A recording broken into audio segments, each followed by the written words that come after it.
Student, आज हम लोग पढ़ेंगे नेक्स्ट टॉपिक रसायन विज्ञान का। आपका नेक्स्ट टॉपिक है क्या है? अणुभार, वाष्प घनत्व, मोललता यानी कि मोल संकल्पना के बारे में पढ़ेंगे। तो हम लोग बिना देरी किए वीडियो को आगे बढ़ाते हैं। तो आज ही सब कुछ एक ही वीडियो में हम लोग देख लेंगे। अनुभार हो गया, मोलिकुलर वेट हो गया, इसके हम उदाहरण जो एग्जाम में पूछे गए वो देखेंगे। वाष्प घनत्व, वेपर डेंसिटी ये पढ़ेंगे। उसके बाद हम मोल संकल्पना देखेंगे, मोल कंसेप्ट के बारे में पढ़ेंगे, इसको हम पूरा डिटेल में देखेंगे। फिर मोलरता पढ़ेंगे। ये सारे छोटे छोटे टॉपिक हैं, लेकिन जब एग्जाम में प्रश्न आता है तब आप इसको छोड़ देते हैं। वीडियो को शुरू करते हैं। तो चलिए वीडियो की शुरुआत करते हैं। सबसे पहले अणुभार निकालना सीखते हैं, मोलिकुलर वेट। तो मोलिकुलर वेट, अणुभार, जाहिर सी बात है अणुभार का मतलब क्या है? अणु का भार निकालना। और अणु मोलिक्यूल होता क्या है? तो जैसे ये H, ये हाइड्रोजन का परमाणु है, ये स्वतंत्र अवस्था में रह सकते हैं। लेकिन जो अणु होता है उसमें जैसे हाइड्रोजन के दो परमाणु मिल जाएं, ये हाइड्रोजन का अणु कहलाएगा। देखिए हाइड्रोजन कैसे अणु कहेंगे? जब परमाणु आपस में संयोग करते हैं, मिल जाते हैं, तो उन्हीं को क्या कहा जाता है? अणु कहा जाता है। तो किसी यौगिक यानी कंपाउंड के सभी परमाणु के भार का योग, अणुभार कहलाता है। और यौगिकों का अणुभार कैसे निकाला जाता है? तो यौगिक क्या होता है, परमाणु क्या होता है, अणु क्या होता है, डिटेल में मैंने पढ़ा रखा है, वो आप देख लेना। तो आज हम यहाँ पर अणुभार निकालना सीख रहे हैं। तो जैसे हाइड्रोजन का अणुभार कैसे निकलेगा? जब भी परीक्षा में प्रश्न आएगा वैसे पूछा जाता है कि हाइड्रोजन का अणुभार निकालिए या हाइड्रोजन का मोलिकुलर वेट निकालिए। तो मोलिकुलर वेट कैसे निकालते हैं? तो मोलिकुलर वेट निकालने के लिए जैसे क्या है, हाइड्रोजन है कैसे? H2, यानी कि इसमें हाइड्रोजन के कितने परमाणु हैं? तो हाइड्रोजन के दो परमाणु हैं बस। हाइड्रोजन का एटॉमिक मास कितना होता है? तो एटॉमिक मास निकालने की भी ट्रिक मैंने आपको बताई है, आसानी से आप एटॉमिक मास पता कर लेंगे। उसकी वीडियो केमिस्ट्री की प्लेलिस्ट में मिल जाएगी। तो देखिए हाइड्रोजन का जो एटॉमिक मास होता है कितना होता है? हाइड्रोजन का एटॉमिक मास होता है एक होता है ना, तो एक है। और इसमें हाइड्रोजन के अणु कितने हैं? यानी कि हाइड्रोजन के परमाणु कितने हैं? दो परमाणु हैं, जैसे दो लिखा हुआ है, तो दो से मल्टीप्लाई कर दो। एक को दो से मल्टीप्लाई करोगे तो H2 का अणु भार आ जाएगा दो। जैसे अगले एग्जांपल समझिए कि H2O का अणु भार पता करो। जैसे इसमें जो H परमाणु है, H अणु है, इसके दो परमाणु हैं। H2 O सिंगल है, तो हाइड्रोजन दो है और O सिंगल है, तो हाइड्रोजन का एटॉमिक मास होता है एक और दो परमाणु है, जिसका हो गया दो अणु भार। और इसमें प्लस होगा ऑक्सीजन का एक, जो ऑक्सीजन है का एक ही परमाणु है और ऑक्सीजन का एटॉमिक मास कितना होता है? ऑक्सीजन का एटॉमिक नंबर होता है 8 और मैंने आपको बताया इसको 2 से मल्टीप्लाई कर दो, जब ये इवन नंबर होता है तो इसका एटॉमिक मास निकल के आता है, हो गया 16। ये हो गया 16, 16 इसमें ऐड हो जाएगा, तो 16 जमा तो कितना हो गया? 18। तो इस प्रकार से मोलिकुलर वेट निकलता है। आपको एटॉमिक मास निकालना है, मतलब एटॉमिक मास पता हो इतना ही, जो उसका जितने भी उसके परमाणु मल्टीप्लाई कर दो और अगर यौगिक का कंपाउंड है तो ऐड कर दो, आपका निकल के आ जाएगा। जैसे देखिए CO2, CO2 में आपको पता है C है और प्लस O2 है, यही है ना।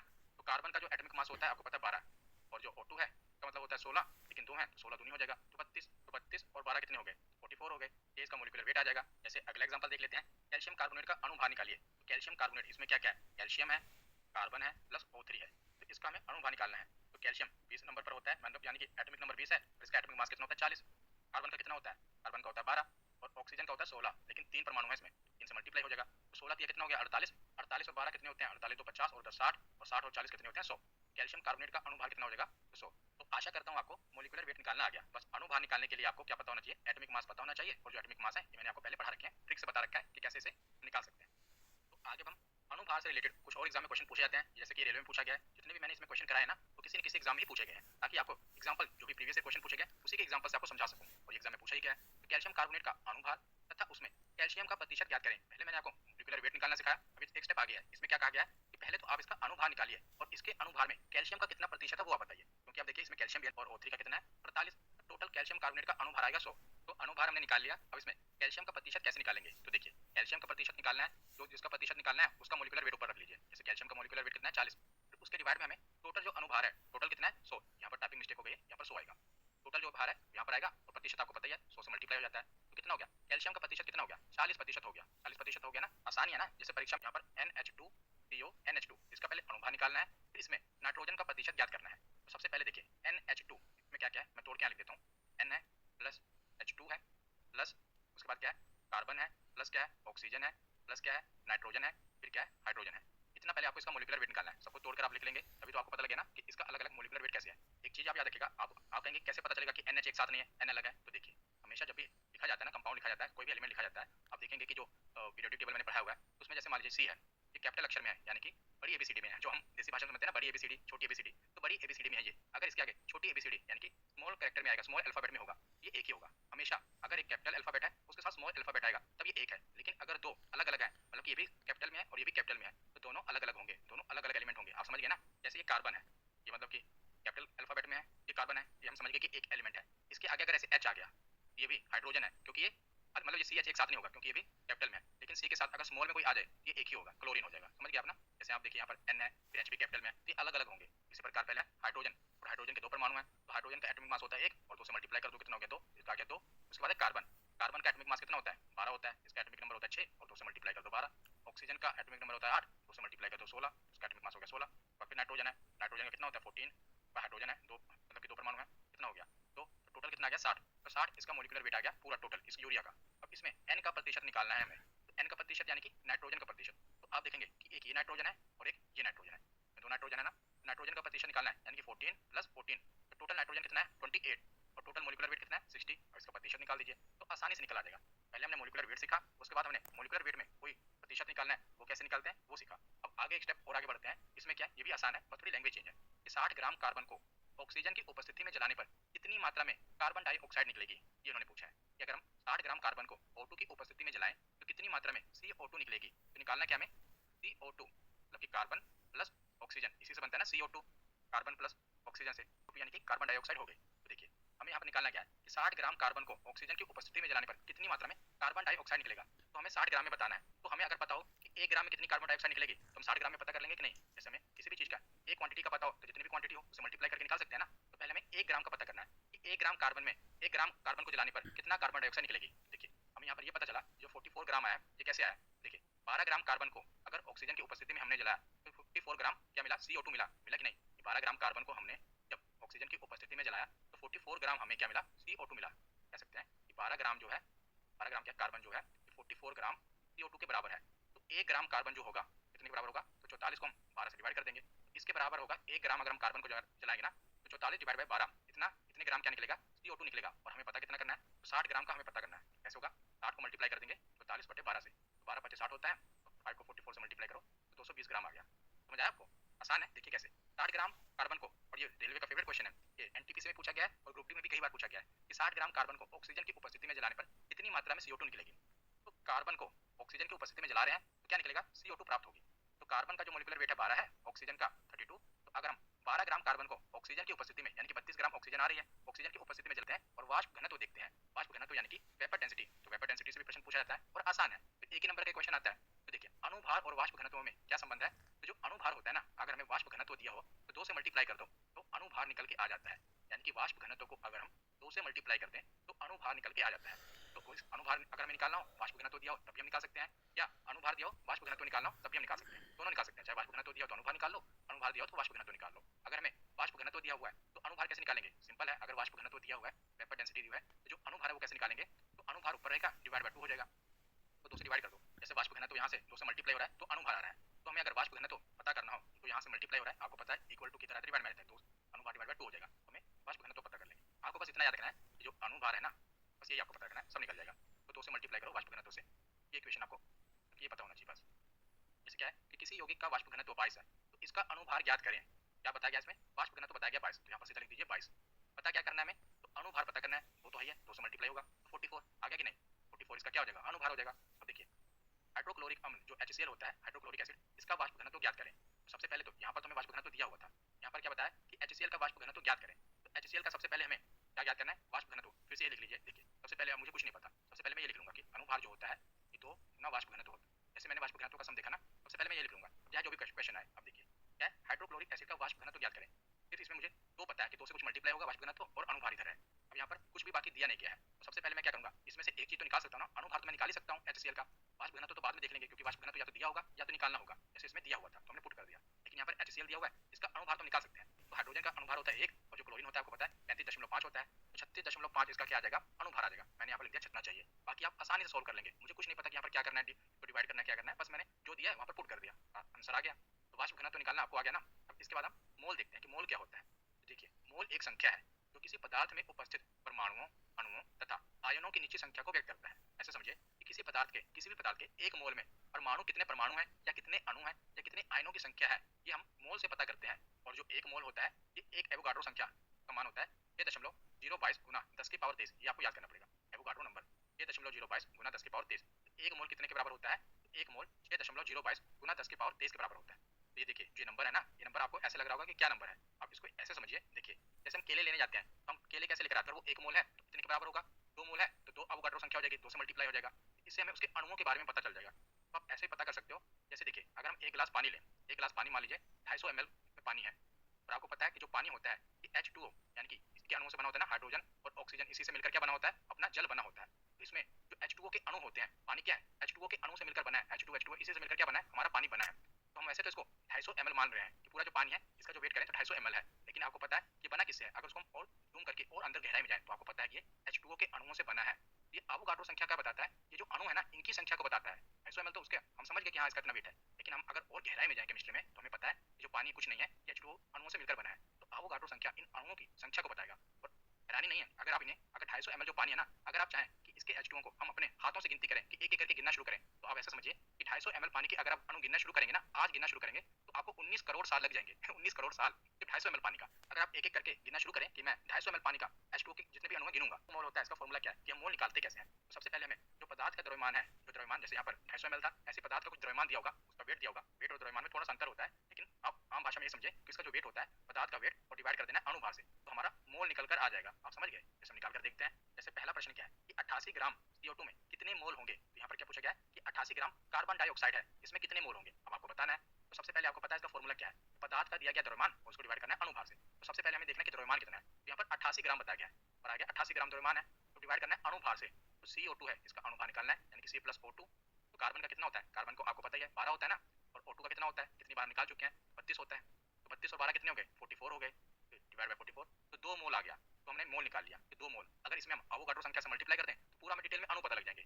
उससे मल्टीप्लाई कर दो, मतलब कि 6.022 गुना 10 की पावर 23 मल्टीप्लाई करके हम टोटल निकाल सकते हैं भैया इतने अणु हैं। वैसे हमें मोल निकालने के लिए कहा गया था, तो भैया मोल कितने हैं, तो 2 मोल है इसमें। जैसे आगे देखिए कि 10 लीटर विलियन में 45 ग्राम ग्लूकोज मिला है, मतलब कितना ग्लूकोज मिलाया गया है, 10 लीटर का पानी का विलियन लिया गया है, उसमें 45 ग्राम ग्लूकोज मिलाया गया है। तो अब हमें मोल पता करना है कि इसमें मोल कितना है।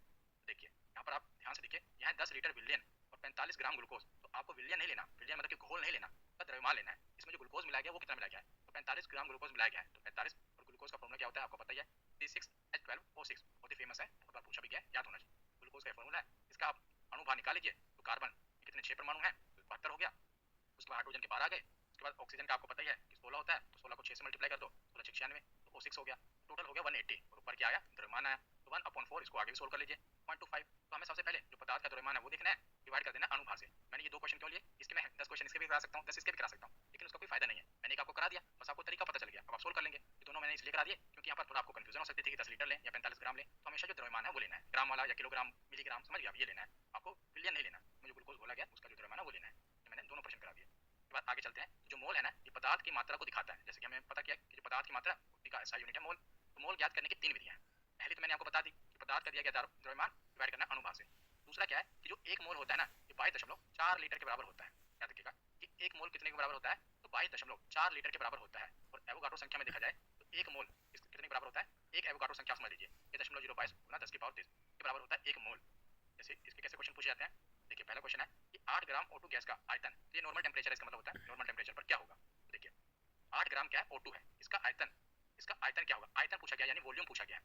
वॉल्यूम कैसे निकलेगा, तो देखिए वॉल्यूम का मतलब यही है कि जैसे हमने कहा ना कि अणु कितने हैं उसी प्रकार वॉल्यूम। तो 1 मोल में कितने लीटर होते हैं, तो 22.4 लीटर होता है। तो वॉल्यूम कैसे निकलता है, वॉल्यूम कैसे निकलता है, आयतन कैसे निकलता है। पहले हमें मोल निकालना है, जैसे 1 मोल या 2 मोल जितना भी होगा उसको 22.4 लीटर से मल्टीप्लाई कर दें। 1 मोल में 22.4 लीटर होते हैं, अब जितने भी मोल निकले उसको 22.4 लीटर से आप मल्टीप्लाई कर देंगे तो आपका वॉल्यूम आ जाएगा। जैसे यहाँ पर कहा गया है कि 8 ग्राम O2 गैस का आयतन क्या होगा, तो O2 का अणुभार कितना हो गया 32, ऑक्सीजन का आपको पता है 32 होता है। तो मोल कैसे निकलता है, मोल निकालने का फॉर्मूला क्या है, याद रखना पदार्थ का दिया गया द्रव्यमान डिवाइड बाय अणुभार। पदार्थ का दिया गया द्रव्यमान कितना है 8 ग्राम, 8 ग्राम है, डिवाइड करना है अणुभार से। अणुभार O2 का कितना आएगा 32 आएगा। तो 8 डिवाइड करो 32 से कितना आ गया, 1/4 आ गया। अब 1/4 क्या है, ये मोल है, 1 मोल आ गया ना हमारा, ये मोल है, 1 मोल नहीं मतलब मोल आ गया। यहाँ पर 1/4 आ गया। अब इसको मल्टीप्लाई कैसे कर देंगे हम, 22.4 से, लीटर से मल्टीप्लाई कर देंगे, हमारा वॉल्यूम निकल कर आ जाएगा। इसको हम मल्टीप्लाई करेंगे 4 5.6, 5.6 लीटर। तो देखिए 8 ग्राम में कितना वॉल्यूम होगा इसका, 5.6 लीटर के बराबर होगा। आप समझ गए, जो 1 मोल होता है ये 22.4 लीटर के बराबर होगा। अगर वो 2 मोल होगा तो 2 से मल्टीप्लाई कर दो, लेकिन यहाँ पर 1/4 मोल था तो 1/4 से मल्टीप्लाई कर दो। बस आपको याद रखना है कि 1 मोल 22.4 लीटर के बराबर होता है। जैसे ये प्रश्न देखिए कि 10 ग्राम हाइड्रोजन गैस का एनटीपी पर आयतन क्या होगा, कैसे निकालेंगे। पहले हाइड्रोजन का जो मोलिकुलर वेट है आपको पता 2 है, एक होता है 2 परमाणु, तो 2 मल्टीप्लाई हो गया 2 हो गया। अब नंबर ऑफ मोल, आपको नंबर ऑफ मोल तो हमेशा हर समय निकालना ही है, चाहे वो अपना वॉल्यूम पूछा गया हो, जो भी पूछा गया हो, मोल आपको पता होना चाहिए। मोल कैसे निकालेंगे, सबसे पहले पदार्थ का दिया गया द्रव्यमान कितना है 10 ग्राम, तो 10 आ गया, डिवाइड करना है अणुभार से। अणुभार कितना निकाला हमने, 2 निकाला, तो 2 से कितने मोल आ गए, तो 5 मोल आ गए। 5 मोल आ गए, 1 मोल होता है 22.4 लीटर के बराबर, 5 मोल कितने के बराबर होगा 22.4 से मल्टीप्लाई कर दो, अपना निकाल के आ जाएगा, तो वॉल्यूम आ जाएगा। देखिए यहाँ पर 5 को 22.4 से मल्टीप्लाई कर दिया, इसको आगे आप सोल्व कर लीजिए, इसका आंसर आ जाएगा। पहले आपको मोल निकालना है, फिर उसको 22.4 लीटर से मल्टीप्लाई कर दो, उसका आयतन आ जाएगा। अब आगे चलते हैं, 88 ग्राम CO2 में अणुओं की कुल संख्या बतानी है। यहाँ पर अणुओं की अब संख्या बतानी है। आयतन तो आप ऐसे निकालेंगे, जब संख्या पूछी जाएगी तो एवोगाड्रो नंबर से मल्टीप्लाई कर देंगे। पहले तो मोल निकलेगा, चलो मैं बताता हूँ आपको कैसे। पहले आप मोल निकालिए, मोल कैसे निकलेगा। दिया गया द्रव्यमान कितना है, इसमें है 88 ग्राम, अब 88 लिखो। डिवाइड किसे करना है, तो अणुभार से। अणुभार किसका निकालना है, T प्लस O2 CO2 का। T का कितना होता है बताइए आप, 12 होता है ना, और O2 का 32 होता है। टोटल कितना हो गया, 44, 44 हो गया, 44। कितने मोल आ गए, तो 2 मोल आ गए, 2 मोल आ गए। अब यहाँ पर आयतन पूछा था तो 22.4 लीटर से मल्टीप्लाई कर देते। पूछा क्या है, पूछा क्या गया है कि अणुओं की कुल संख्या कितनी होगी। तो अणुओं की कुल संख्या के लिए वो जो तीसरा मोल का फॉर्मूला था कि एवोगाड्रो संख्या, 6.022 गुना 10 की पावर 23 मल्टीप्लाई कर दो, तो 2 मोल में इतने अणुओं की संख्या होगी। तो 2 6 12 होता है, ये देखिए 12 दशमलव 2 को 0 से मल्टीप्लाई करो तो 044 मल्टीप्लाई बाय 10 की पावर 23। तो 2 मोल में अणुओं की संख्या इतनी होगी, समझ गए आप। तो जब अणुओं की संख्या पूछी जाए तो एवोगाड्रो नंबर से मल्टीप्लाई कर दो। जब आयतन पूछा गया हो तो 22.4 लीटर से मल्टीप्लाई कर दो। और पहले क्या है कि खाली अगर मोल पूछा गया हो तो जो दिया गया द्रव्यमान उसको अनुभाग से डिवाइड कर दो, तो मोल आ गया। आप समझ गए कितना आसान है, एक एक करके लड़ियां खुलती जा रही हैं। तो आगे देखते हैं। मोल के बाद आता है मोलरता, क्योंकि छोटा सा ही है कंसेप्ट, में समझा देता हूँ। कई बार आ जाता है तो आप इसको छोड़ के चले जाते हैं, आपको पता नहीं होता। तो मोलरता जिसे मोलैरिटी कहते हैं, ये कैसे निकालते हैं। मोल तो आपको निकालना ही है, बस मोल को आयतन डिवाइड बाय आयतन कर दो, यानी कि जो लीटर में दिया होगा आयतन से डिवाइड कर दो, तो अपना मोलरता निकल के आ जाएगा। जैसे देखिए 4 लीटर विलियन में 116 ग्राम नमक मिला है, तो मोलरता ज्ञात करनी है। तो पहले हमें मोल निकालना ही है हर हाल में। मोल कैसे निकलेगा, भार कितना दिया गया है अपन को, भार दिया 116 ग्राम, 116 ग्राम। उसके बाद क्या है, किसमें मिलाया गया है, तो नमक, नमक का क्या होता है NaCl। तो NaCl में आपको पता है इसका अगर आप अणुभार निकालेंगे, जैसे मैं निकाल के आपको बता देता हूँ। तो सोडियम है, सोडियम का अणुभार कितना होता है Na, Na अपना 11वां एटॉमिक नंबर है, तो इसका जो एटॉमिक मास होता है 23 होता है। कैसे निकालना होता है ये मैंने ट्रिक बताई है। क्लोरीन Cl, तो क्लोरीन का कितना होता है, क्लोरीन आपको पता है 35.5 होता है। हम यहाँ पर 35 मान के चल रहे हैं, इसको राउंड ऑफ कर दिया, 35 और 23, 3 5 8 3 2 5, तो 58 हो गया। तो 58 इसका अणुभार हो गया। तो 116 क्या था, इसका भार था, यानी दिया गया द्रव्यमान था। तो 2 मोल आ गए। अब हमें मोल हमने निकाल लिया। अगर यहाँ पर पूछा होता आयतन, तो बताइए आयतन कैसे निकलता, तो 22.4 से मल्टीप्लाई करते आयतन आया था। अगर यहाँ पूछा होता अणुओं की संख्या, 6.022 गुना 10 की पावर 23 से मल्टीप्लाई कर देते, अणुओं की संख्या आ जाती। मोल निकालने के बाद ये दो चीजें हम आसानी से निकाल सकते हैं। और यहाँ पूछा क्या गया, मोलरता। तो मोलरता में क्या होता है, जो मोल होता है, मोल हमने ऊपर रखा और उसका जो आयतन दिया होता है ना, उसे डिवाइड कर दो। तो आयतन क्या है, आयतन हमेशा इसमें दिया होगा, लीटर में दिया होगा। क्या है, 4 लीटर आयतन है, 4 लीटर आयतन है, इतना 4 लीटर से डिवाइड कर दो। 2 डिवाइड बाय 4 कितना हो गया, 1 डिवाइड बाय 2 यानी कि 0.5। आप समझ गए ना, 0.5। अब देखिए 2 डिवाइड बाय 4, 1 डिवाइड बाय 2 हो गया, 0.5 हो गया। पहले आपको मोल निकालना है, फिर जो भी दिया होगा, जैसे लीटर दिया हुआ है तो लीटर में दिया होगा तो आयतन डिवाइड कर दो, आपका आंसर आ गया। ये हो गया मोलरता, आसान है। उसके बाद देखिए एक होता है मोलरता, यानी कि मोलैलिटी। ये सब छोटे छोटे हैं, जैसे पहले होता था ना हम त्रिभुज पढ़ते थे, विषम बाहु द्विबाहु, वैसे ही मोलरता, मोलरता। बस इसका फॉर्मूला आपको पता हो, आप इसको आसानी से निकाल सकते हैं। तो इसमें दोनों में बस डिफरेंस क्या है, देखिए जो मोलरता है ना, मोलरता, इसमें नीचे करना है लीटर से डिवाइड, हमेशा लीटर से। और जो होता है मोलरता, मोलरता, इसमें क्या है, इसमें डिवाइड करना है केजी से, किलोग्राम। बस इतना डिफरेंस। ऊपर क्या रहेगा, मोल रहेगा, मोल मोल, इसमें लीटर रहेगा, इसमें किलोग्राम रहेगा। जैसे यहाँ पर देखिए 10 किलोग्राम नमक पानी के विलियन में 116 ग्राम नमक मिला है। 10 किलोग्राम नमक पानी के विलियन में 116 ग्राम नमक मिला है, यानी कि क्या है कि यहाँ पर 10 किलोग्राम नमक पानी में 116 ग्राम नमक मिला है। तो मोलरता याद करिए। तो सबसे पहले आपको क्या करना है, तो देखिए सबसे पहले आपको मोल निकालना है। और मोल कैसे निकलेगा, तो आपको मोल निकलेगा जो भी उसमें विलियन में कोई चीज मिलाई गई है। तो नमक मिलाया गया है, कितना मिलाया गया है, 116 ग्राम मिलाया गया है। तो NaCl का आपको पता है अनुभार 58 होता है, तो मोल आ गया तो ऊपर रहेगा। अब यहाँ पर अगर लीटर होता तो लीटर से डिवाइड कर देते, किलोग्राम है, किलोग्राम से डिवाइड कर दो, 2 डिवाइड बाय 10 कितना आ गया, 0.20 आ गया। अब समझ गए, आसान है ये। इसको बस हम मोलरता कह देते हैं, उसको मोलरता कह देते हैं। मोलरता में क्या होता है, यहाँ पर लीटर लिखा होता, इसमें किलोग्राम लिखा है, बस आसान है, बहुत मुश्किल नहीं है। तो अब हमने क्या क्या सीख लिया, हमने अनुभार निकालना सीख लिया, बाष्प घनत्व निकालना सीख लिया, मोलरता निकालना सीख लिया, मोल तो निकालना सीखा ही, मोलरता भी निकालना सीख लिया। अलग अलग कंसेप्ट जो है मैंने सारे आपको आज की वीडियो में बता दिए, और ये बहुत ही इंपॉर्टेंट है, आपको ये सब याद होना चाहिए। बस एक बार इसकी रिवीजन कर लेना, अब आपको